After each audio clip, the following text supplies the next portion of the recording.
मौजूद साथियों अस्सलाम वालेकुम। आउं हुसैन अब्बास। सिंध में इलेक्शन जूं तयारियूं ज़ोर शोर सां जारी आहिनि ऐं इलेक्शन अनाउंस थियण खां अॻु में ई सभु सियासी पार्टियूं ऐं जेके मुख़्तलिफ़ उम्मीदवार आहिनि इलेक्शन में बीहण जा, उन्हनि पंहिंजनि पंहिंजनि इलाइक़नि ऐं तकनि में इलेक्शन मुहिम जारी कई आहे। इलेक्शन कमीशन सिंध जे ॿिनि टिनि ज़िलनि जूं सूबाई सीटूं घटायूं आहिनि ऐं कराची में जेको आहे जो सीटूं वधायूं वियूं आहिनि। हालांकि आबादी वधी आहे, घटि कान थी आहे। कराची में धारी आबादकारी आहे ऐं सिंध जे ॿियनि शहरनि में मक़ामी आबादी वधी आहे, पर इलेक्शन कमीशन सीटूं घटायूं आहिनि। मामिलो आहे हिकु अहम सीट जो।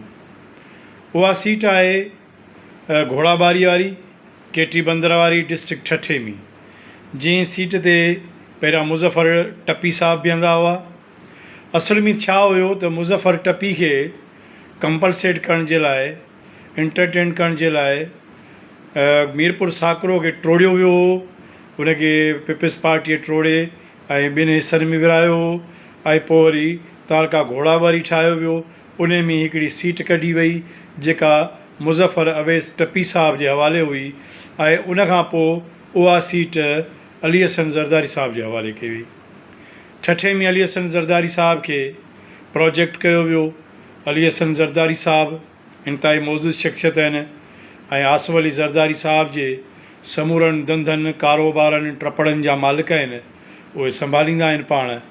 ऐं ठठे में जेको ज़ुल्फ़िकार जो प्रोजेक्ट आहे ऐं उन समेत ॿिया प्रोजेक्ट जिन्हनि खे अली हसन ज़रदारी साहब ॾिसे थो। अली हसन ज़रदारी साहब ठठे ज़िले में जेके सरकारी ऐं गैर सरकारी ज़मीनूं आहिनि उन्हनि जी बि संभाल करे थो। उहे ज़मीनूं प्राइवेट माण्हुनि खे विकिरो करे ॾिनियूं वियूं आहिनि, मल्टीनेशनल कंपनियुनि खे विकिरो करे ॾिनियूं वियूं आहिनि ऐं जमपीर जूं ज़मीनूं ख़ुदि वॾे ज़रदारी साहब जे कंट्रोल हेठि आहिनि, जिन सभिनी जी सार संभाल मोहतरम अली हसन ज़रदारी साहब कंदा आहिनि। अली हसन ज़रदारी साहब वॾी इन्वेस्टमेंट कई आहे। ज़ाहिर आहे जिथे ज़ुल्फ़िकार ठहे थो, जिथे सिंध में ज़िले ठठे में जिथे वॾी सीड़प आहे, वॾो बिज़नेस आहे, वॾियूं ज़मीनूं आहिनि, उन्हनि जी वालार जा मसइला आहिनि, त उनखे अली हसन ज़रदारी साहब ॾिसनि था। इलेक्शन कमीशन ठठे ज़िले जी सूबाई सीट कटी। उन में पहिरियां उन्हनि मीरपुर साकरो कटी हुई, पर जॾहिं इलेक्शन कमीशन खे ख़बर पई त मीरपुर साकरो में वोट बि पूरा आहिनि रेवेन्यू जे रिकॉर्ड मुताबिक़, आदमशुमारी मुताबिक़, ऐं इहा सीट जेका आहे इहा बि ज़रियनि जो चवणु आहे त पीपल्स पार्टी जे चवण ते कटी वई। असुल में सीट जेका हुई उहा घोड़ाबारी वारी केटी बंदर वारी यानी अली हसन ज़रदारी साहब जंहिं ते MP हुयो, उहा कटणी हुई। आख़िर उनखे पोइ इलेक्शन कमीशन दुरुस्त कयो ऐं उहा सीट अली हसन ज़रदारी साहब वारी उन्हनि ख़तमु करे छॾी। हिन वक़्तु अली हसन ज़रदारी साहब वटि को बि हल्को कोन्हे। हूअं त हू सॼी सिंध ते मालिकी कनि था ऐं सॼी सिंध ते उन्हनि जो दावा आहे त भई असीं सिंध जा मालिक आहियूं। ख़ैर, हाणे आहे साकरो वारी सीट। ज़रियनि वटि इहा ख़बर पई आहे त पीपल्स पार्टी ठठे ज़िले जे मक़ामी माण्हुनि खे मुकमल तौर ते इग्नोर करे छॾियो आहे। ठठे जा जेके मक़ामी माण्हू आहिनि, हिकिड़ा त दरबारी बणिजी विया आहिनि, जिन में सहाफ़िन, अदीबनि, शाइरनि ऐं मक़ामी डेंडड़नि मेंढड़नि सियासतदाननि जो जेको आहे सो वॾो रेशो आहे। ॿिया मक़ामी सियासतदान जीअं जोखिया साहबान आहिनि, जलबाणी साहबान आहिनि, पलीजा साहबान आहिनि, शिराज़ी साहबान आहिनि या ख़ासकेली साहबान आहिनि, उन्हनि सभिनी खे जेको आहे सो पीपल्स पार्टी हिक ई तीर में सभिनी खे निशानो बणाए छॾियो आहे। मक़ामी माण्हू ज़ाहिर आहे परेशान बि आहे, ब्लैकमेल बि आहे, उन्हनि जे मिल्कियतुनि ते कब्ज़नि जा चकर बि आहिनि ऐं वॾा हिकिड़ा मामला हलनि पिया। उते वाहिद हिकिड़ी ॿी तनज़ीम आहे अवामी तहरीक, जेका सॼी सिंध में कब्ज़नि जे ख़िलाफ़ वरी जदोजहद करे पई, जंग करे पई, पाणी जे लाइ, वसीलनि जे लाइ।